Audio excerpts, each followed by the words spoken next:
வீடு என்பது இறைவனின் பரிசு.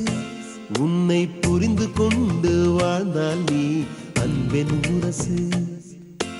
புகுந்த வீடு என்பது இறைவனின் பரிசு. உன்னை புரிந்து கொண்டு வாழ்ந்தால் நீ அன்பென் முரசு. பொறுமை கொண்ட பெண்மை வாழ்க்கையின் தீபம். பெருமை கொண்ட பெண்மை வடிவினில் தெய்வம். புகுந்த வீடு என்பது இறைவனின் பரிசு. உன்னை புரிந்து கொண்டு வாழ்ந்தால் நீ அன்பென் முரசு.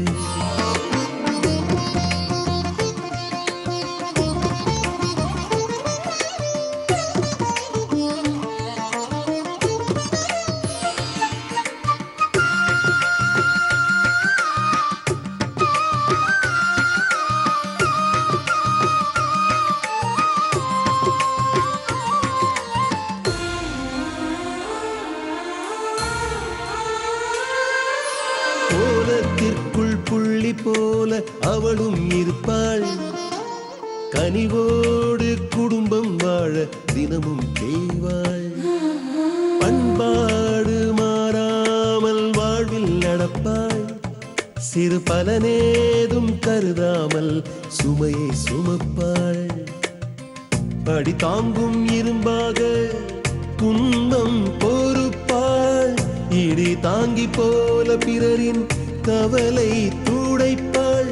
கண் போன்று கணவனையே எண்ணி வாழ்வாள். குடும்பம் என்னும் கோயிலுக்கு காவல் ஆவாள்.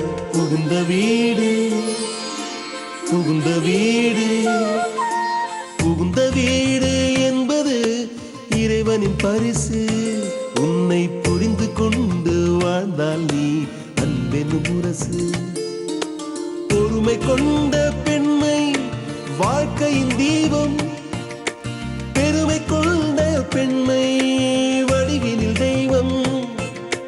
புகுந்த வீடு என்பது இறைவனின் பரிசு. உன்னை புரிந்து கொண்டு வாழ்ந்தால் நீ அன்பென் முரசு.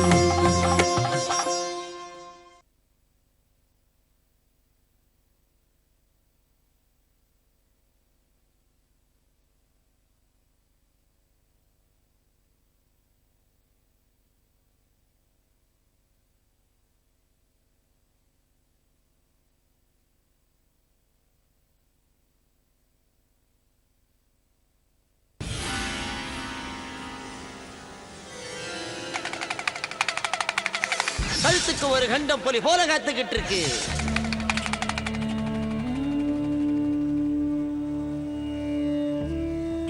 ராதா, இன்னும் 2 நாளைக்கு நீ வெளியில எங்கேயும் போகாத.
அம்மாடி ராதா, கண்ணு முடிச்சிட்டியா?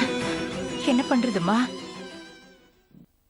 மாமி, ராதா, நோக்கு ஒண்ணு இல்லைன்னு சொல்லிட்டார் டாக்டர். சின்ன காயந்தா, சரியாயிடுமா? ஸ்வேதா மாமி, அவ நன்னா தூங்கின்னு இருக்கா. நீ அவளை நினைச்சு ஒன்னும் கவலைப்பட வேண்டாமா? அப்பா, அது அவரு. சொல்லுங்க மாமி, அப்பா எங்க?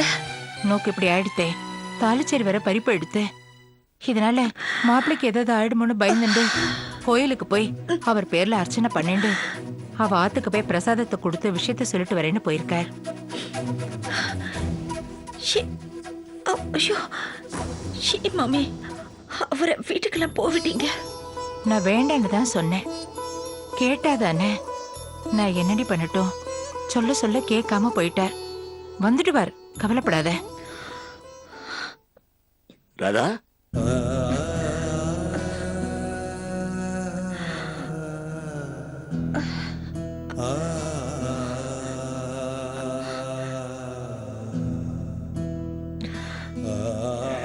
ரொம்ப பயந்துட்டமா?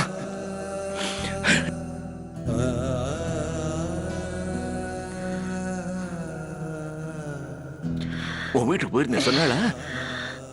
ஏன் போனீங்க? என்னம்மா இது கேள்வி? உங்க வீட்டுக்கு நான் போக கூடாதா?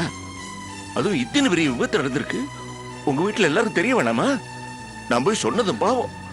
அவங்க எல்லாம் எப்படி துடிச்சு போயிட்டாங்க தெரியுமா? மாப்பிள்ளைக்கு போன் பண்ணிட்டு அவரையும் கூட்டிட்டு எல்லாரும் இங்க வரேன்னு இருக்கிறாங்க. உன் தாலிக்கு இது பறி போயிருச்சுமா? அபசகுணமா தெரியுதுல்ல? சொல்ல வேணாமா மாப்பிள்ளைக்கு மத்தவங்களுக்கு எல்லாம்? அதுக்காக தான் மாப்பிள்ளை பேருக்கு அர்ச்சனை பண்ணிட்டு பிரசாதத்தை கொடுத்துட்டு வந்தேன். உங்களுக்கு உண்மையை எப்படிப்பா சொல்லி புரிய வைக்க போறேன்?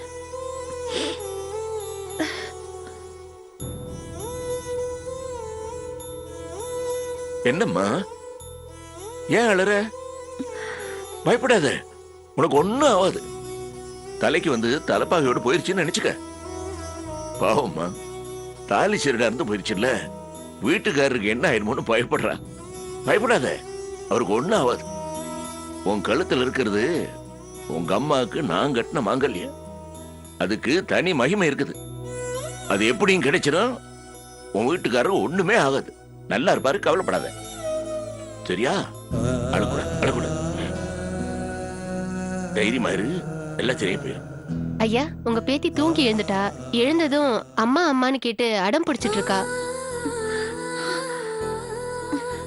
நீ முன்னாடி போம்மா, நான் வரேன். சரி.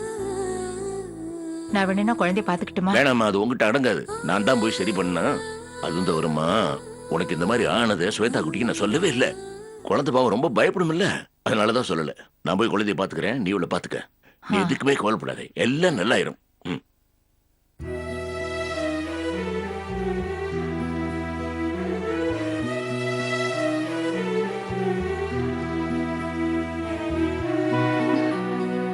அப்பா இவ்வளவு அப்பாவியா இருந்தா நாளுக்கு நாள் எனக்கு தான் கஷ்டம் கூடிக்கிட்டே போகும். மனசு மனசு பாரமா இருக்கு மாமி. உன்னோட கஷ்டம் உன் தோப்பனாரால இல்லம்மா, உன் புருஷனால.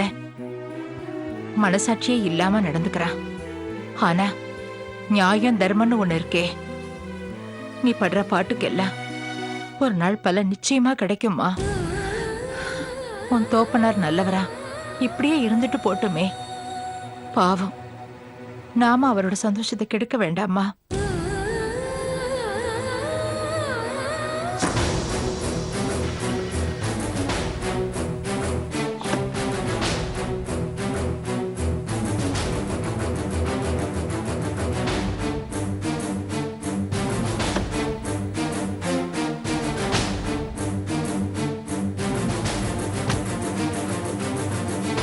வாங்க. சித்தி, என்னடா?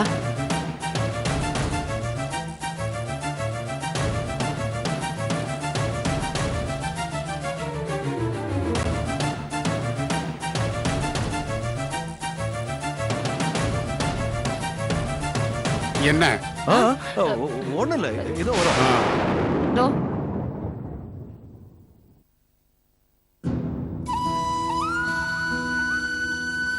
வாங்கோ வாங்கோ.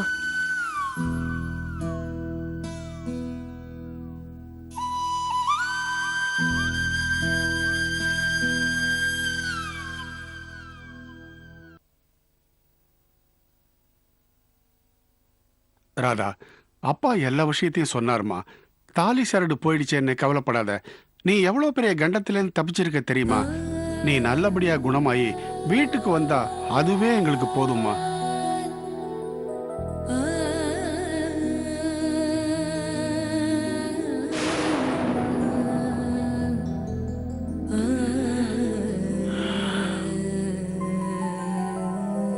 என்னங்க இப்படி கொஞ்சம் வாங்க.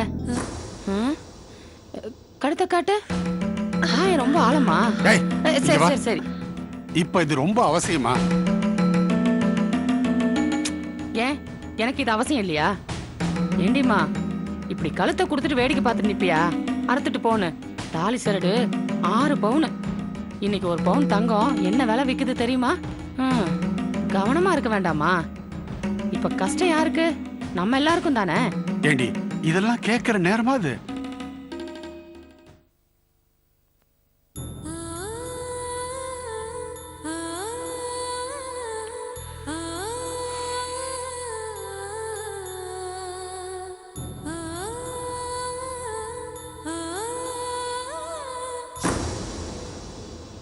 என்ன இத்தனை பேர் நிக்கிறீங்க?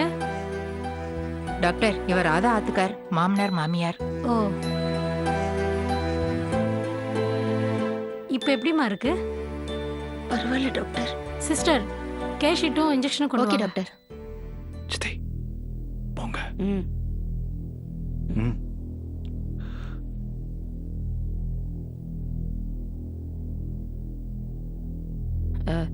சிஸ்டர், கழுத்துல அறுப்பட்டா உயிருக்கே ஆபத்துன்னு சொல்லுவாங்க.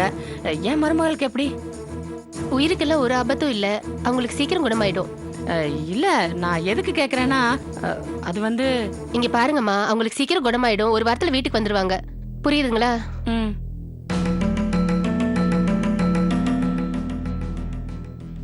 இன்னும் கொஞ்சம் காயம் ஆழமா பட்டிருந்தா கழுத்து நரம்பு கட்டாயிருக்கும்.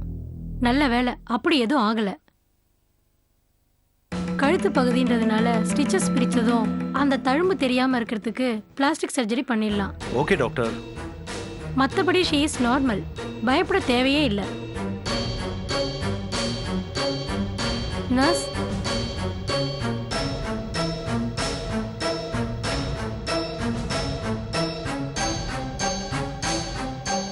ஓகே. ராதா, இன்ஜெக்ஷன் தேவையில்லை. நான் மறுபடியும் வந்து பார்க்குறேம்மா.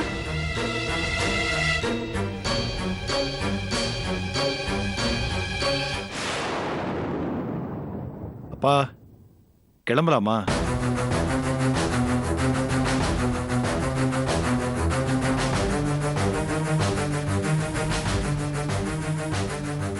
நான் வரேம்மா, வரேங்க. ம். நான் அடிக்கடி வந்து பாக்குறேம்மா. இன்ஸ்பெக்டர், நான் சொல்றதை புரிஞ்சுக்கங்க. பேஷண்ட் இருக்கிற நிலைமையில இப்ப நீங்க கேட்கிற கேள்விக்கெல்லாம் பதில் சொல்ற நிலைமையில இல்ல. பரவாயில்ல டாக்டர், அவங்க பேசுற நிலைமைக்கு வந்ததுக்கு அப்புறம் நான் என்கொயர் பண்ணிக்கிறேன். அதுக்கப்புறம் எஃப்ஐஆர் போட்டுக்கிறேன். ஓகே போட்டுக்கலாம். Okay doctor. இன்ஸ்பெக்டர், சொல்லுங்க. ராதா என்னோட ஒய்ஃப் தான். நீங்க அவங்களை என்கொயரி பண்றதையோ கேஸ் ஃபைல் பண்றதையோ நான் விரும்பல. ஒரு இன்சிடென்ட் நடந்துருச்சு. தாலி செயின் பறிப்போனதுனால லாஸ் எங்களுக்கு தான். இருந்தாலும் பரவாயில்ல சார், இந்த விஷயத்தை கோர்ட் கேஸ்னு ஆக்கிட வேண்டாம். ஏன் அப்படி சொல்றீங்க? எனக்கு விருப்பம் இல்லை. நீங்க நினைச்ச நேரம்லாம் கூப்பிடுவீங்க. நாங்க எங்க வேலையை விட்டுட்டு போலீஸ் ஸ்டேஷன் கோர்ட்னு அலைய முடியாது. என்ன சார் இப்படி பேசுறீங்க? உங்களை பார்த்தா படிச்சு நல்ல வேலையில இருக்கிற மாதிரி தெரியுது. பட்ட பகல்ல நடு ரோட்ல ஒரு திருட்டு நடந்திருக்கு. அதோட மட்டும் இல்ல, இது அட்டெம்ப்ட் டு மர்டர். இன்னும் காயம் கொஞ்சம் பலமாயிருந்ததுன்னா உங்க வைஃபோட உயிருக்கே ஆபத்தாயிருக்கும். அப்படியேப்பட்ட குற்றவாளியை தேடி கண்டுபிடிச்சு அவனுக்கு தண்டனை வாங்கி கொடுக்க வேண்டாமா? அப்பதானே நாளைக்கு இந்த மாதிரி ஒரு சம்பவம் நடக்காம தடுக்க முடியும். ஏன் சார், இது உங்களோட ரெஸ்பான்சிபிலிட்டி இல்லையா? சார், நான் பேங்க் மேனேஜர். ரெஸ்பான்சிபிலிட்டியை பத்தி நீங்க எனக்கு சொல்லித்தர வேண்டாம். நாங்க கம்ப்ளைண்ட் தரப்போறதில்ல. தயவு செஞ்சு நீங்க கேஸை ஃபைல் பண்ண தேவையில்லை. சரி சார், நான் ஒரு பேச்சுக்கு கேட்கிறேன். உங்க பேங்க்ல பணம் கொள்ளடிக்கப்பட்டா நீங்க இப்படிதான் நடந்துப்பீங்களா? சார், உங்க கேள்வியே தப்பா இருக்கு. பேங்க்ங்கிறது பப்ளிக் விஷயம், இது என்னோட பர்சனல் விஷயம். அதேதான் எனக்கும். இது உங்க வீட்டுக்குள்ள நடந்த சம்பவம் இல்ல. உங்க மனைவிக்கு நடந்தது. நாளைக்கு இன்னொரு பொண்ணுக்கு நடக்காம பாத்துக்கிறது என்னோட கடமை. இத பாருங்க சார், நான் சொல்றது கொஞ்சம் புரிஞ்சுக்கங்க. நீங்க கேஸ் ஃபைல் பண்ணா பத்திரிகை மீடியான்னு என் பேர் கெட்டுடும். என் குடும்பத்தை பத்தி வெளியில எல்லாருக்கும் தெரியும். நாங்க கௌரவமான குடும்பத்தை சேர்ந்தவங்க சார். ஆள் ஆளுக்கு துக்கம் விசாரிக்கிறது எனக்கு பிடிக்காது. மிஸ்டர் விஸ்வநாத், நம்மளோட கடமையில இருந்து தப்பிச்சு ஓடுறத கௌரவம்னு நினைக்கிறீங்க. நீங்க எப்படியோ நான் என் கடமையை செஞ்சுதான் தீர்வேன். உங்க ஒய்ஃப் நார்மல் ஆனதுக்கு அப்புறம் அவங்க கிட்ட என்கொயரி பண்ணி தான் ஆகணும். கேஸ் ஃபைல் பண்ணி தான் ஆகணும்.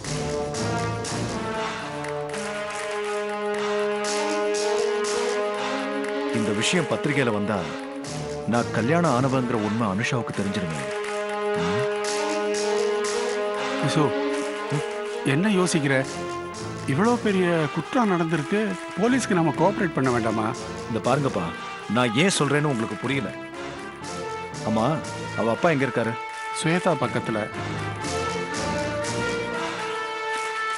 ஆமா, ஸ்வேதாவை பார்த்து நாளாச்சு, நீ போய் பார்க்க வேண்டாமா? அவ எங்க இருக்கா? மாடியில. வா. வாடா. தலையெழுத்து.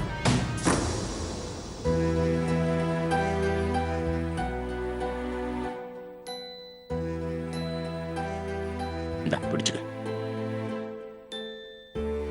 ஐயா வாங்க, அம்மா வாங்க. மாப்பிள்ளை எப்படி இருக்கிறீங்க? நல்லா இருக்கேன்.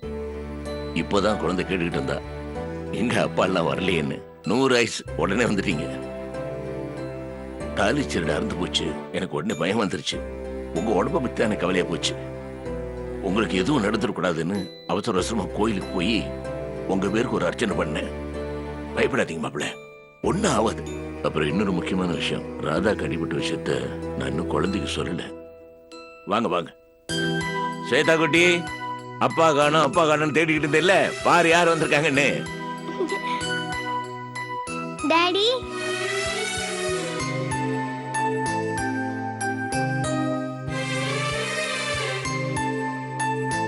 மாப்பிள்ள, உங்களுக்கு தலைக்கு மேல வேலை. ஒரு பக்கம் குழந்தை, இன்னொரு பக்கம் ராதா அப்படி அடிபட்டு கிடக்குறா. என்ன பண்றதுன்னு தவிக்கிறீங்க. பயப்படாதீங்க, குழந்தைக்கு இப்ப ஒண்ணும் இல்ல, எல்லாம் சரியாயிடுச்சு. 2 நாள் வீட்டுக்கு போலான்னு சொன்னாங்க. கவலைப்படாதீங்க மாப்பிள்ள, எல்லாம் சரியாயிரும்.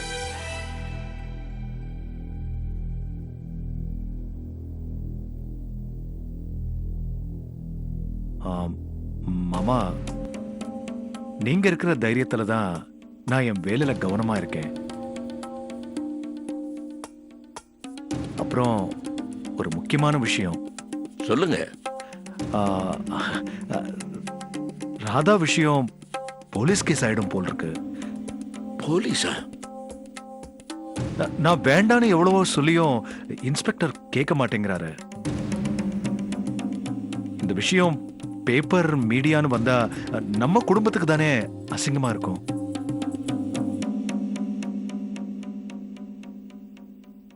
ராதா கம்ப்ளைண்ட் கொடுத்தா கேஸ் ஃபைல் ஆயிடும். அப்புறம் கோர்ட்டு கேஸ் நான் தானே மாமா அலையணும். என்னோட ஒர்க் பிரஷர் என்னன்னு உங்களுக்கு தெரியும்ல. நகை போனா வாங்கிக்கலாம் மாமா. இத நீங்க தான் ராதா கிட்ட சொல்லி கேஸ் வேண்டான்னு சொல்லணும் மாமா. எனக்காக மட்டும் இல்ல, நம்ம குடும்பத்துக்காக தான்.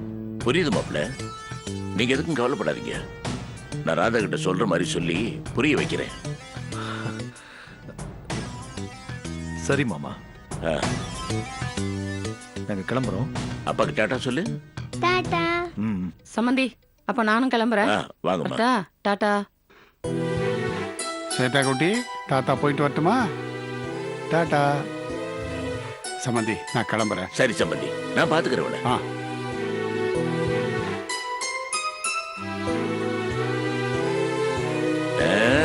பாத்தியாடா, அப்பா வரல அப்பா வரலன்னு வருத்தப்பட்டுக்கிட்டு இருந்திய. அவருக்கு தலைக்கு மேல வேலை, அத்தனை விட்டுட்டு ஓடி ஓடி வந்திருக்கிறாரு உன்னை பாக்குறதுக்காக. இந்த மாதிரி அப்பா கிடைக்கிறதுக்கு நீயும் மாப்பிள்ளை கிடைக்கிறதுக்கு நானும் எத்தனை புண்ணியம் பண்ணிருக்கணும்.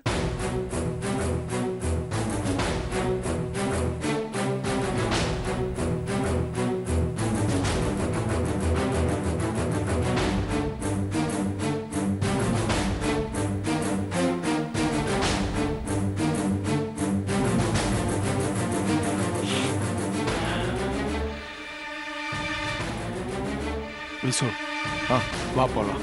அப்பா, உங்ககிட்ட ஒரு முக்கியமான விஷயம் பேசணும். எதா இருந்தாலும் வீட்டில் போய் பேசிக்கலாமே. வீட்டுக்கு போனா பாட்டி இருப்பாங்க, அங்கெல்லாம் பேச முடியாது. இங்கே பேசுறதா நல்லதுன்னு நினைக்கிறேன். ராதா கழுத்துல நான் கட்டின தாலியை யாரோ அறுத்ததுனால கழுத்துல காயம் பட்டு ஹாஸ்பிட்டல்ல இருக்கான்னு தெரிஞ்சதும் அன்னைக்கு ஜோசியர் சொன்னது 6 வருஷம் கழிச்சு நடக்க போகுதுன்னு சந்தோஷப்பட்டேன். ராதாவை நான் வந்து பார்க்கணும்னு நீங்க சொன்னப்போ இந்த ஊர் உலகத்துக்கு பயந்தோ இல்ல பாட்டிக்கு பயந்தோ நான் இங்க வரல. உண்மையிலேயே ராதாவோட நிலவரம் என்னன்னு நேர்ல பாக்குறதுக்காக தான் நான் இங்க வந்தேன். ஆனா டாக்டர் சொல்றத பார்த்தா ராதா சீக்கிரம் குணமாய் வந்துருவா போல் இருக்கு. ஆமாப்பா, நீ சொன்னதை கேட்டு நானும் நைஸா நர்ஸ் கிட்ட விசாரிச்சு பார்த்தேன். அவ சீக்கிரமா வந்துருவா போல இருக்கே. ஆனா அவ இங்க இருந்து வீட்டுக்கு வரக்கூடாது.